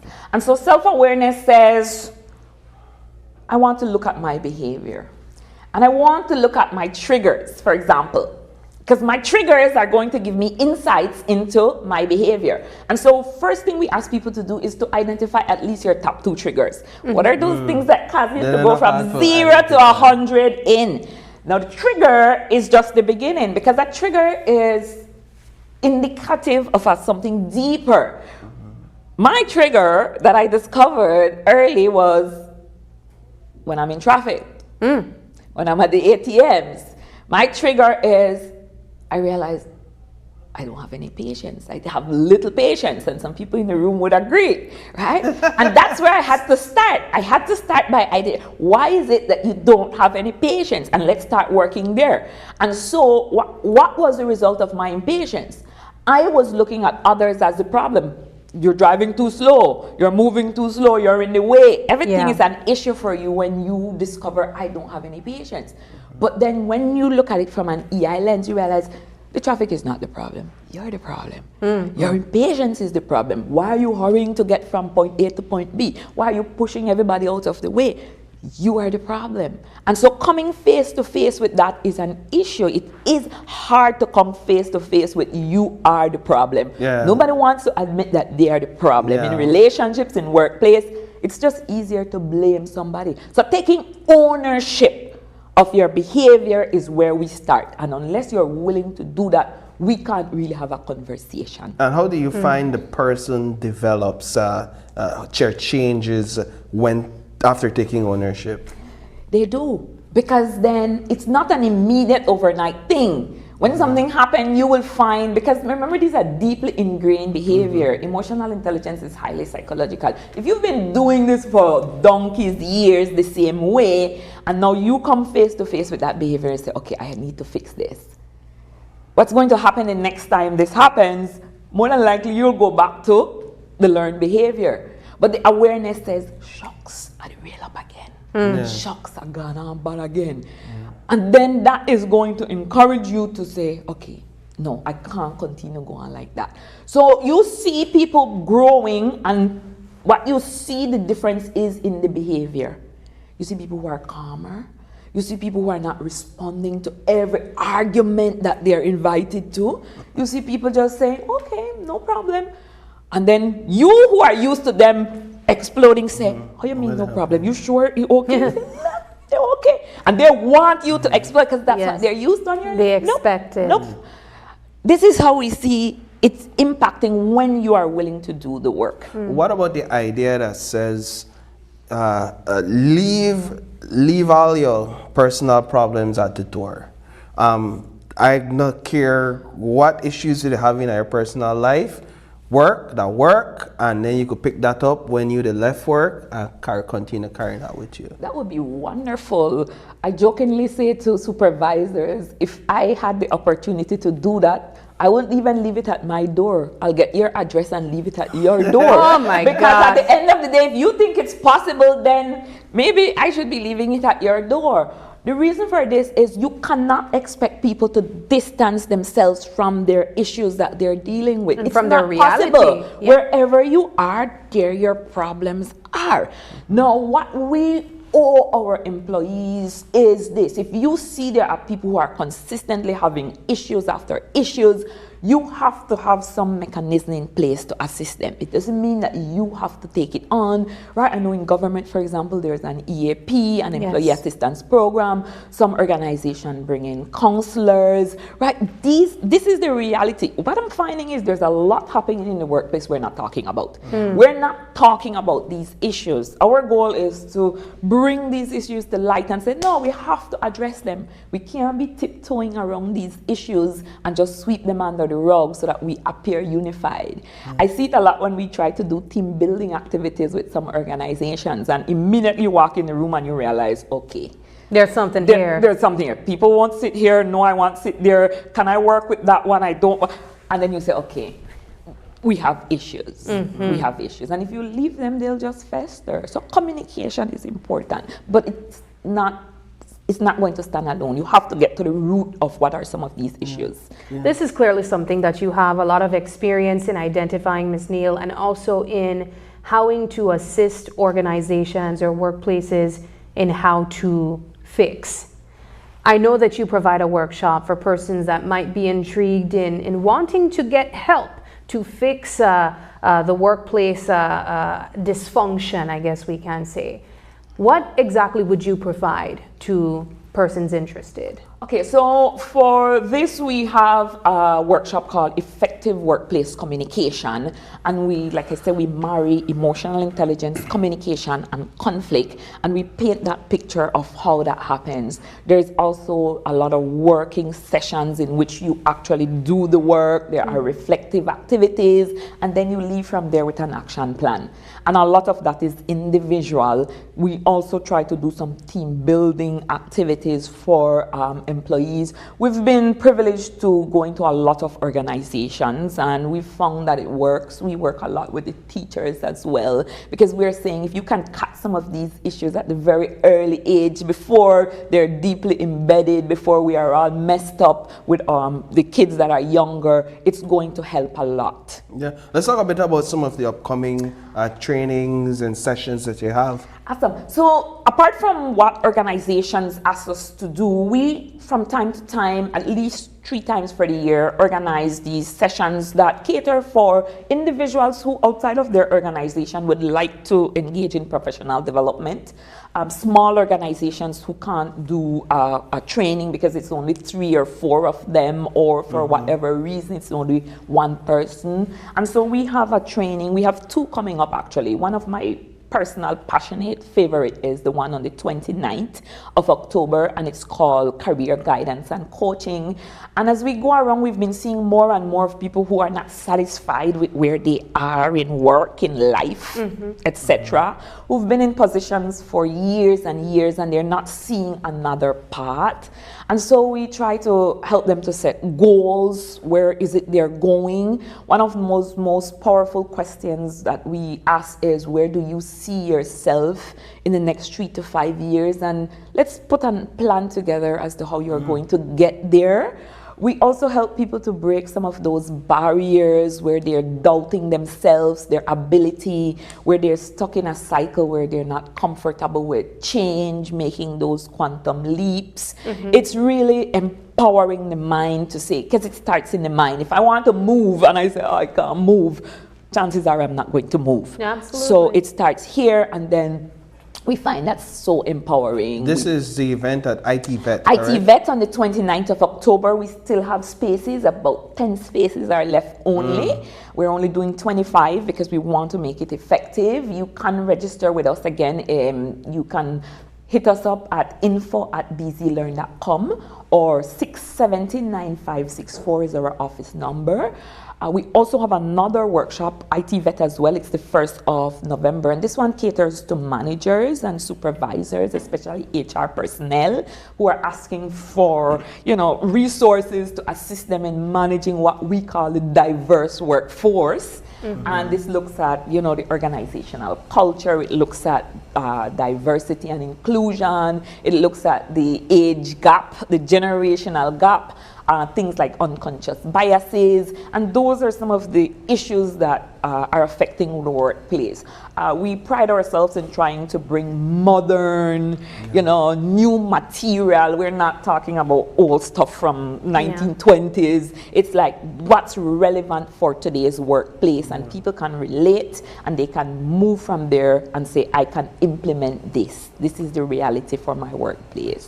This has been a wonderful conversation, Ms. Neal. Thank you so much for giving even us a refresher. I know that we ourselves are constantly working on ways that we can be better work pairs, and I think one of the points that really stuck out to me in the conversation that we had this morning is the fact that aside from being employees of a particular organization, we represent society, which means that we are all humans struggling with the same things. So workplace communication also benefits our personal communication, our personal relationships, our friendships, our romantic relationships, our family relationships. So I think that paying for this service will not only impact how you are on the job, but also in your personal life as well. Absolutely. When I talk about relationships, I like to tell my trainees, we're not just talking about relationship with babes. we're talking about your workplace, we're talking about your family relationships, and you see it improving when you're able to step back and look at it from an emotional intelligence lens, when you are able to understand people and meet them where they are. And trust me, I've struggled with this for a long time, and so I've seen the difference that emotional intelligence makes. It shows up in your behavior when you're able to say, I used to do this, and now I am doing this. Excellent. That's progress. Excellent. Thank you so much for joining us, and we wish you all the best. Thank you so much. It's always a pleasure. And remember, sign up for our workshop, info@bzlearn.com, 670-9564. Thank you for having me. Wonderful. And as you mentioned, it's $100 for the session. And that's the 29th at IT Vet. And then there's the November 1st event at IT Vet as well for managers. So two excellent events coming up. And it it includes lunch, right? What an incentive. Okay. All right, so with that, we're going to take a break. And when we come back, we have the Belize Film Festival, representatives from the Belize Film Festival joining us on set and via Zoom to speak about that upcoming event. It's an annual event that we always look forward to, especially here at Channel 5. And we know that there's some amazing producers, videographers, scriptwriters out there as well that are involved in this event. And so we're going to have a brief conversation on it when we return, and then we'll wrap up the show.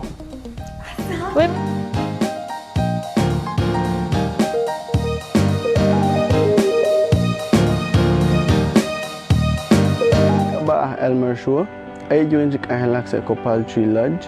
Keronik ahelan ay lain sa Kopal, kakui bartending, kakui an keronik mana lain. Lain ni usara Belize Bank mobile app. Hanak na usara uta hana ATM, utin card. Araw kay balbas chan keron sa usara ut kolore na notification chura phone na mensah pas.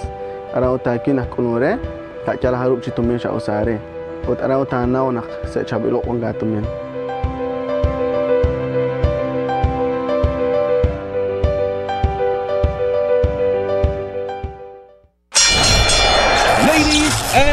Gentlemen, this is what you've been waiting for. In this corner, we have the masters of limitless power and unbeatable connection.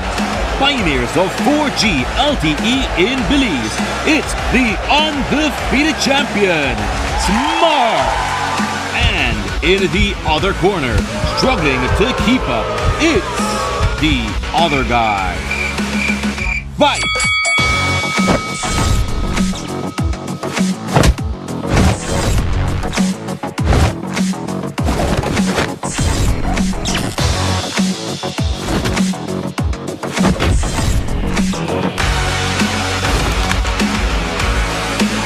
Of getting blow after blow from a plan with the other guys? It's time to tap out and join the winning postpaid plan provider. Smart's postpaid plans are a total knockout to the competition, and they have once again powered up their postpaid plans. Sign up for one of Smart's boosted postpaid power plans today and experience the victory of superior service. Smart, bringing people together.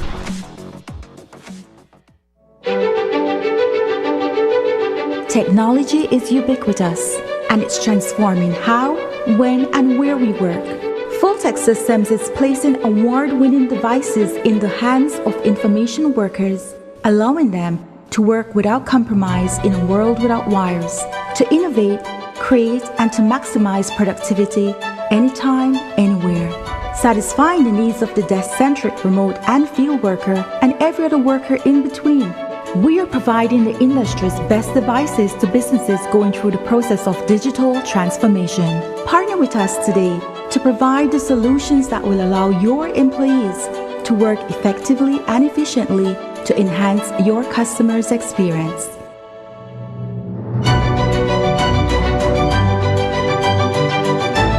Fulltech Systems, your technology center, where you'll come for the price but stay for the service.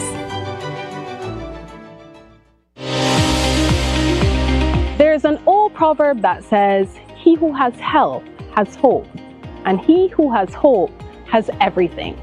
We showcase that hope from discussions on health and wellness, climate change, and updates on NCDs, and a lot more. Stay tuned to Caribbean Medical TV.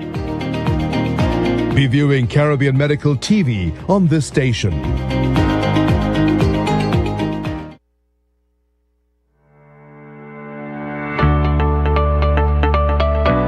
Take control with My Social Security, your secure online account to manage all your Social Security information. To create a My Social Security account, you must be 14 years or older and have a valid email address. Visit the My Social Security self-service portal at ssbportal.org.bz. Click on Create Account. Enter your date of birth and phone number. Next, verify your email address to continue. To verify, simply enter your email address and click the Send Verification button. Enter the verification code sent to your email inbox to proceed. Next, create a password that meets the requirements. Enter the name and select a reason for your account. Then click Create. Your My Social Security account was successfully created. Your information security is our priority. If you have a Social Security number, click Link My SSN to link your Social Security number to your account and activate using the steps in your confirmation email. If you do not have a Social Security number, click Register with SSB. You are now ready to truly experience Social Security at your fingertips.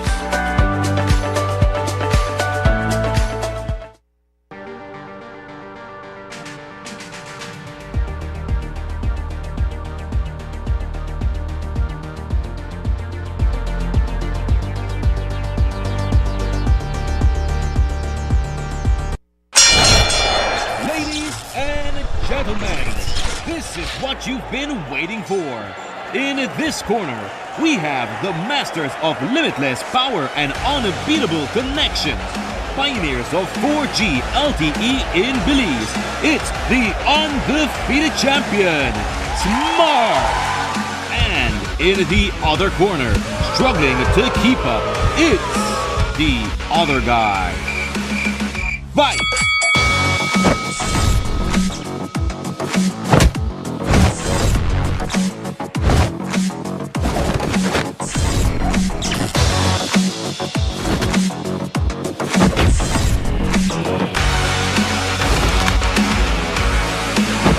Getting blow after blow from a plan with the other guys? It's time to tap out and join the winning postpaid plan provider.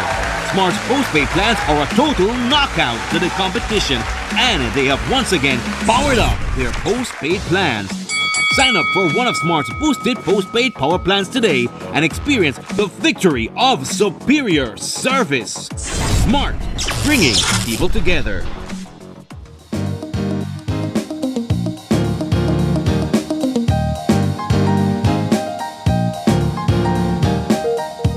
Welcome back. This is our fourth and final conversation for this morning, and it's all about the Belize International Film Festival. And we have joining us on set Ms. Suzette Zayden, who's the founder and the director of the Belize IFF, and we have joining us via Zoom this morning Ismail Taoul, who's operations director at Belize IFF. Good morning. Good morning. Good morning. Thank you for having me here. All right, so let's jump right into it.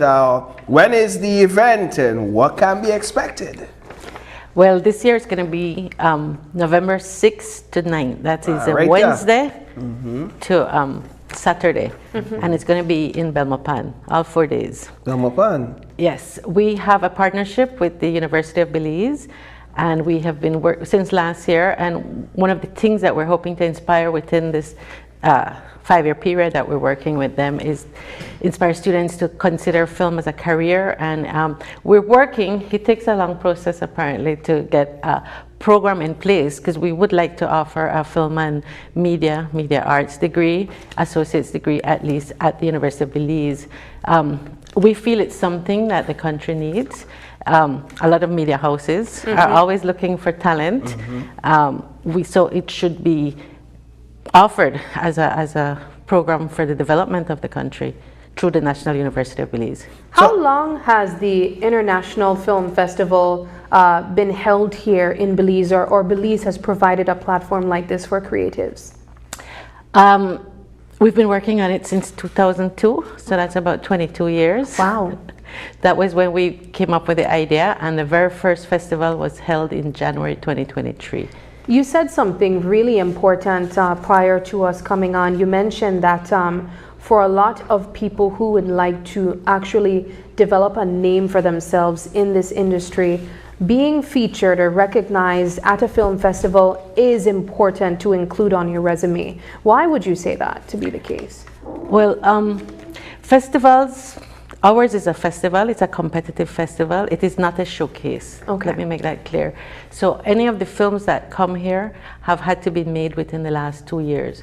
So you can't come dig up that old film from like 10 years ago and say, hey, look, I made a film, why am I not in the festival? So this is not so we're not playing about the quality of the festival, we're competing, and other festivals look at other festivals to see who is the best from the region. Wow. And at the same time, most filmmakers, the traditional role of a festival has always been for you to bring your newly made film and bring it to a festival and shop it. It's there to be shopped to distributors. In the old days, to the chains, to the to a distributor who will then bring it out. So festivals have traditionally always had like a little market going on on the side. Things have changed a little when we've had we've seen with Netflix, the streaming platforms that have come up, that they're sort of bypassing the cinemas. And they're going straight. They're working directly with these directors. Right, I think the word is OTT. What's OTC? I'm trying to remember it. That's okay. Yeah, but we get the idea. It's going straight to the consumer. It's going straight to the consumer, and so distributors. Actually, we've seen this shift. We've seen this shift where instead of the filmmakers looking for the distributors to sell their film, we're actually sometimes being approached by distributors saying, here's my film, do you want to put it in? And they want to charge us a fee. So again, models have changed. In the past, people don't charge us a fee to put their films in festival. They want to be in it to be recognized and make for the money. Exposure, So I mean, we are I'm going to say a boutique festival. It's a nice word for small and low budget. But we have big dreams, and we have lots of friends, and we have lots of connections. So we do a good job, I think, of bringing the festival to a level that is respected throughout the Caribbean and outside, clearly. Now, I think the term we're looking for is DTC, direct to consumer, instead of OTC. But that's besides the point. I want to bring Ishmael into the conversation. Perhaps you can talk a bit about what can be expected this year in terms of the films. As you said, this is beyond the region. So Ishmael, can you give us an idea of what can be expected this year? Hi, morning. Morning. Good morning. So for this year, as you guys have mentioned before, for the event, so on the first day, that will be our pretty much our lineup list, and there we'll have some feature films starting at about 30. After that, we'll actually have some workshops or panels going on. So one that we have is to bring in some experts in the field to talk about producing or productions, right? Film production. So that's a workshop. Panel discussion. With that, we also have another panel discussion that we themed social impact. So what we'll do is we'll show a film. This year we have this film titled Wealth Untold. It's a documentary style film talking about marine conservation and leadership within that space, right? And so what we'll do is that we'll gather around other experts within the country to spark up a discussion around that topic, right? So we do invite those that are interested to sign up via Facebook. We have an event scheduled on there. So you can go ahead and register. The space is limited, so we encourage you to sign up as early as possible. Ishmael, not to interrupt you there, but I want to jump in quickly, also to just bring up a point before we continue listing off what's all else can be expected. But sales is an important part of these events, as you mentioned earlier, marketing and sales. So I want also to just have you divert a little bit to talk a bit about the work that is being put in where sales is concerned and what is required. So with that one, we do have the tickets available on QuickPass. I'm sure you guys have heard about that platform. Oh, you have QuickPass, yeah. Yeah. So that we're using that app. We actually have three types of tickets available on there, right? We have the single tickets, which gives you entry to see a film. That's for $10. We do have the bulk tickets. That's for $60, and that's about 8 films that comes with that. Then we have on that day as well what we call opening night. So that's the red carpet event that we have planned later on in the evening. No? So we have those 3 tickets for sale. Like I said, they're available on QuickPass. Shortly, we'll begin to start updating our social media pages, our platforms, and starting to publicize really the event. Will there be physical tickets available at any point during the next few weeks? So we're working on that at the moment. We're looking for outlets that are well convenient and easy to purchase the tickets as well. But then we'll be advertising that as we move forward. QuickPass is such a convenient, easy to use app. I mean, you don't have to walk out of your house. You just download the app and you just load it there. And they use debit card as well, so you don't have to have a credit card to purchase on QuickPass. So it's the same money I'm going to spend. Yeah, the same money you're going to spend. But Ishmael started listing some of the activities that can be expected. Perhaps you can go into a bit more details in terms of what can be expected. Okay, so there's 4 days, and we decided that we're going to make day 1 really full. Apparently Wednesday is the most popular day for students at University of Belize, and so we wanted to make an extra effort this year to ensure that they have access to what's going on. So we have an audiovisual symposium, is the educational component of the festival, and what he was talking about, there are 2 panel discussions, and throughout the festival, 2 panel discussions and a 3-day production workshop. So on Wednesday at 9:30 a.m. we have the first panel, which is called Writing for TV Series, and that's being facilitated by Belize Global Media and series writer series that are facilitating it. In fact, we're working with them on that. They're doing a separate project, which is like a writing workshop for international winners of a writing competition. And so all the mentors for that workshop will come on over at 9:30 a.m. at UB and have a panel discussion, showrunners talking about how to put the TV show together, what a showrunner is, first of all, because I think we've heard it, but we don't really understand what it means. So this will be a great time. I believe the showrunner for Insecure will be there. Will be one of the. I love that show. Well, you can talk to her if you can come out there at 9:30 a.m.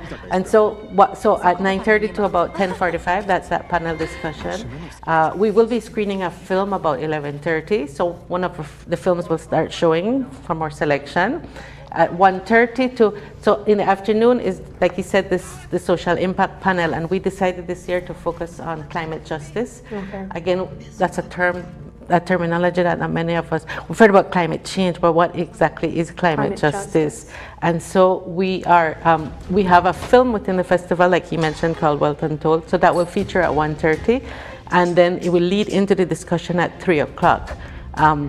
And that discussion will be 3 to 4. It will have some of the leading experts on climate finance in Belize, as well as the filmmakers, and we're going to try and have a discussion on what it is and how can filmmakers utilize all that climate finance that we're about to have here in Belize. I mean, we have a climate finance unit that's working to figure out how to access all these funds that are out there. And so I'm sure us filmmakers can find a way to see how we can make films to help advance the cause, as well as projects in development. I would imagine we can stay tuned to your social media platforms for more details as the weeks pass by.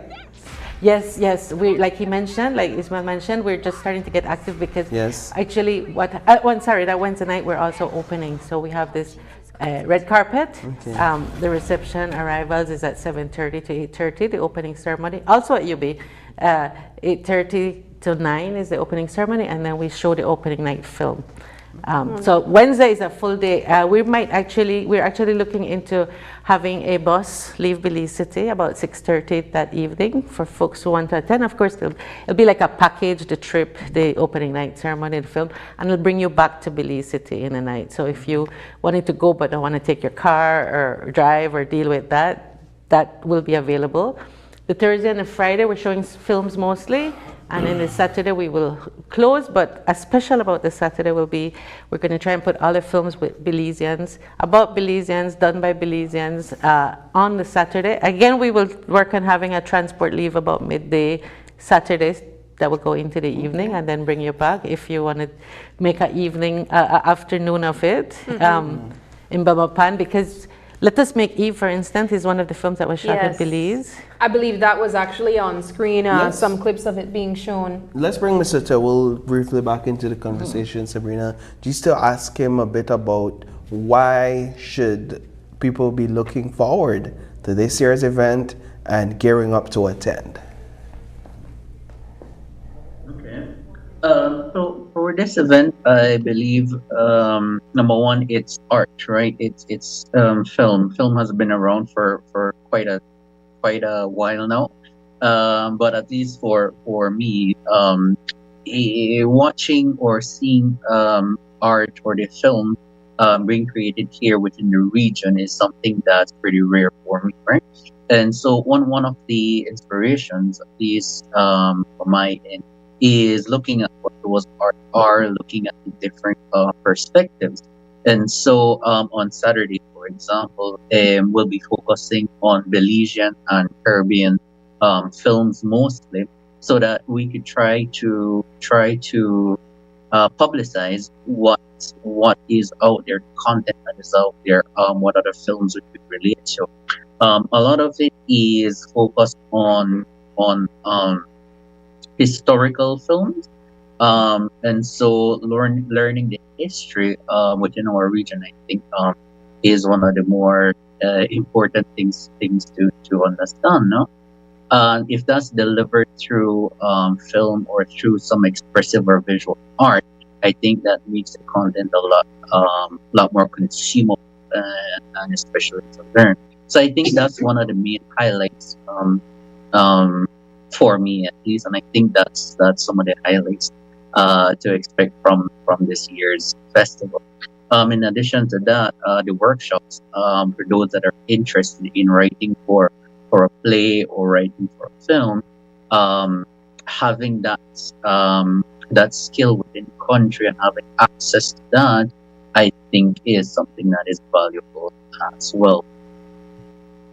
I love the way Mr. Tewell put it. This is art, almost in the form of education as well. Advocacy. And then advocacy. And industry.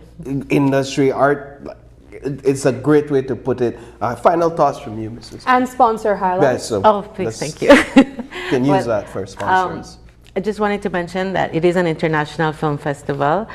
So we actually got about submissions from 44 different countries to the festival. The European Union in Belize is one of our partners, so they will be providing one of the films at the festival as part of their contribution to the discussion, the relationship. We have relationships with the Embassy of Cuba, with El Salvador, and Venezuela, who also submitted films this year. And I guess what I wanted to end with is saying, our sponsors this year, we're still looking for sponsors. We don't say no to anyone. We partner with, as long as you share the same vision that we have. Currently, we have confirmation from BTB, Beltrade, Finance, Investment. So we're looking at those. We have a lot of volunteers, a lot of people like Channel 5 is one of our biggest sponsors. Each year, it's, you all support us by screening the and filming and showing the opening ceremony, as well as the closing ceremony. You know, Rick works with us a lot behind the scenes, and so this year, I believe some more personnel from Channel 5 will be more involved with the opening night ceremony, and as well as publicizing the event as much as usually the problem is we don't share information on a steady basis. But we have a lot of volunteers this year. A lot of young people have come forward and wanted to be a part of the festival. So we are so very much grateful to everyone who's, because that's what keeps us going. If there's nobody interested, then what's the point, you know? Absolutely. But they want it, so we keep going. And we all love to watch films, you know, aside from work that are being done here in Belize. I'm certain that there is some project, one or another, that has moved us in some way and sent a message to us. So thank you so much for joining us, as well as you, Mr. Teul, and we wish you guys all the best. Thank you. All right, and that does it for the show this morning. Paul, we want to say a special thank you to all of our guests who joined us this morning, but especially you guys for tuning in with us. It is October 10th, and if you're celebrating a birthday today, happy birthday to you. And if you'd like to give a birthday shout out, or if you have any questions, comments, or concerns, you can send us an email at oie@channel5belize.com. And of course, you can catch us on Facebook live every single day at Open Your Eyes BZ. As well as Instagram for behind the scenes contents at OIE Belize. Thank you so much for joining us, and please do us a favor and join us again tomorrow when you open your eyes and start your morning right. Until then, keep your eyes, your mind, and of course your hearts open. Have a wonderful Thursday.